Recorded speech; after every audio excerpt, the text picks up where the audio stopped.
बच्चों, आज हम लोग क्लास 9th का जो कल हमने टेस्ट कंडक्ट किया था उसका हम सॉल्यूशन देखेंगे और इसको जैसे आपने अटेम्प्ट किया था उसमें कैसे क्वेश्चन थे और आपने क्या क्या किया हुआ है वो देखते हैं।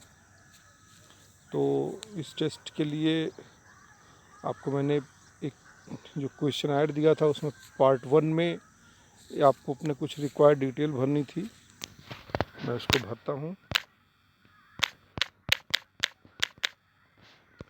और फादर नेम एक सेक्शन चूज़ कर लेता हूँ। केवी में मैंने अदर चूज़ किया है क्योंकि मैं इस क्लास का स्टूडेंट नहीं हूँ। और एक नंबर डाल करके अब मैं आगे बढ़ रहा हूँ टेस्ट में।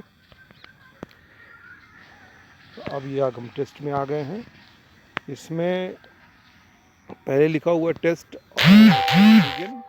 All the responses should be in capital letter. तो इसके लिए आपको ये ध्यान रखना है। फर्स्ट क्वेश्चन था according to ohm's law current equal to voltage divided by. तो ओम्स लॉ मैंने आपको बताया है, उसका जो सीधा फॉर्मूला निकल के आता है V is equal to I are.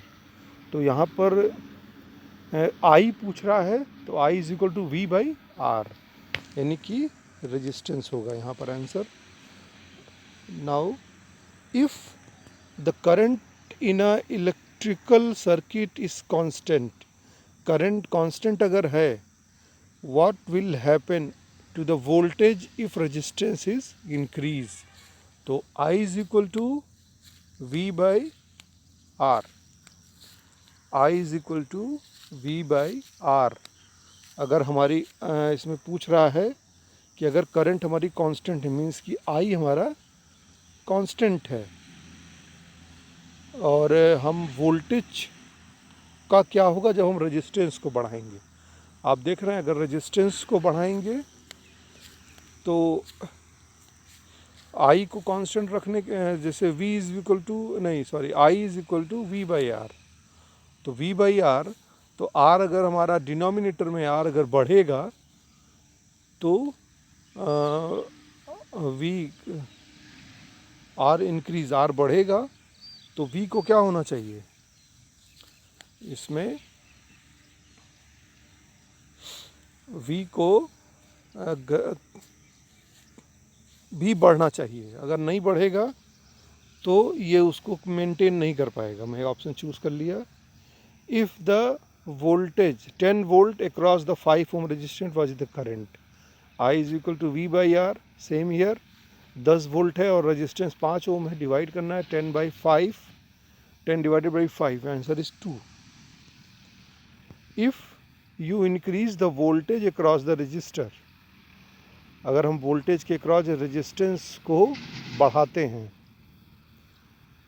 Voltage across a resistor, if increase the voltage what happened the current, अगर हम V को बढ़ाएंगे तो I भी बढ़ेगा। V is equal to I into R, क्योंकि R हमारा कांस्टेंट होता है। तो यहाँ पर करंट भी बढ़ेगी। ओम्स लॉ का स्टेटमेंट भी यही है। इन द फिगर ये क्या चीज़ है, ये हमारा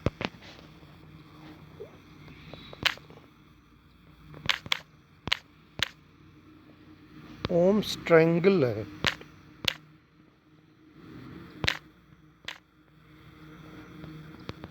ohm's triangle, power is equal to V into I, ये मैंने बताया हुआ है आप लोग को, जो मैंने उसमें असाइनमेंट दिया था उसमें नीचे दिया हुआ था। If the filament of register electric bulb is 330 ओम, हमारा यहाँ पर रेजिस्टेंस की वैल्यू दी हुई है थी 330 ओम्स, एंड पोटेंशियल डिफरेंस यानी कि वोल्टेज दिया हुआ है 110 वोल्ट्स, फाइंड द करंट। तो I is equal to V by R, 110 by 330, the answer is 0.333। Tool and material required for washing the floor, अगर आपको घर में फ्लोर को साफ़ करना है तो किन किन चीज़ों की ज़रूरत होगी, तो that is a broom, wiper, bucket and mug. No need to duster coil and garbage can, कोई ज़रूरत नहीं है दोनों की।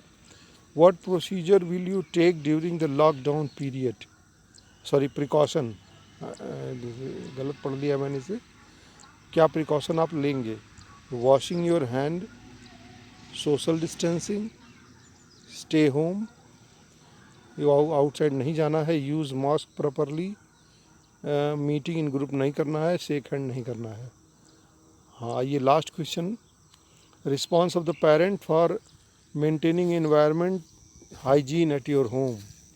इससे मैंने पूछा है कि अगर आप घर में अपने पर्सनल हाइजीन को मेंटेन करने के लिए आपने एक्टिविटी की होगी अगर, जो मैंने बताई थी पहले आपको, और उसको आपके फादर द्वारा या पेरेंट द्वारा मॉनिटर करना था, उस चीज़ को देखना होगा। तो अगर आपने किया तो यस करेंगे, नहीं तो नो करेंगे, और उसके बाद इसका एक रिस्पांस का उस यूनिट को अपने कॉपी में लिखने के बाद उसका पेरेंट का साइन लेके इस पर आप नोट करेंगे। मैंने इतना करके इसको सबमिट किया है, देखते हैं हमारा स्कोर क्या हो रहा है। ये हमारा स्कोर खुल के आया 40 नंबर। लग रहा है क्वेश्चन मैंने और गलत किया है, आइए देख लेते हैं।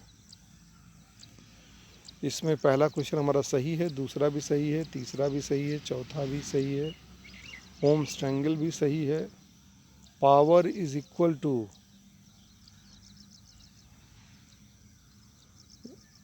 ये गलत बता रहा है, P is equal to V into I, ये सही है, लेकिन ये आंसर क्यों गलत बता रहा है हम चेक कर लेंगे इसे। अगर बच्चों आपका भी ये गलत होगा तो मैं इसको सही कंसिडर करूँगा, ये क्वेश्चन बनाने में प्रॉब्लम हो सकती है, बाकी सब सही दिख रहा है। तो कुल मिला के हमारा ये टेस्ट इस तरह से कंडक्ट हुआ। ये बच्चों ये पहली बार ऐसा था जो मैंने ऑनलाइन टेस्ट बनाने की कोशिश की है, और नेक्स्ट मंथ में आप उम्मीद करते हैं आप अच्छा करेंगे, और ज़रूर से ज़रूर अपेयर होइए इस तरह के टेस्ट में। Thank you.